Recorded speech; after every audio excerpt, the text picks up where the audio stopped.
Multi use முட்டை மசாலா ரொம்ப சூப்பராக இருக்கும். என்னோடய ஸ்டைலில் எப்படி செய்யலான்னு பாருங்கள். நான் சாதம், இட்லி, தோசை, சப்பாத்தி, பூரி, இடியாப்பம், இந்த பிரெட் டோஸ்ட்டுக்கு கூட அவ்வளோ அருமையாக இருக்குங்க இந்த மசாலா. இதை எப்படி செய்யலான்னு பார்க்கலாம். இதுக்கு தேவை 7 முட்டை நான் பாயில் பண்ணி எடுத்து வச்சுருக்கேன்.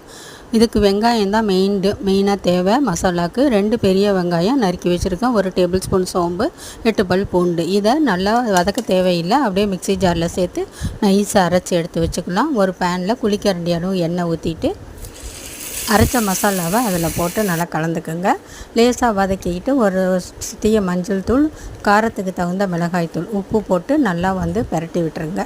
மூடி வச்சு ஒரு 2 நிமிஷம் கொதிக்க விட்டால் எண்ணெய் படர்ந்து வரும். அப்போ அந்த நேரத்தில் முட்டையை 4ஆக வகுந்து எல்லா முட்டையும் போட்டு ஒரு பெரட்டி விட்டுட்டு அதே போல் 2 நிமிஷம் மூடி வச்சுருங்க. நல்லா மசாலா நல்லா ஊறி எண்ணெய் எல்லாம் பிரிஞ்சு நல்லா தொக்கு மாதிரி இருக்கும். அந்த நேரத்தில் கொத்தமல்லி தழையை தூவி நிறுத்திடுங்க. எங்களுக்கு இதை தீபாவும் செய்யலாம். ரொம்ப சூப்பராக இருக்கும். ட்ரை பண்ணி பாருங்கள். தேங்க்யூ.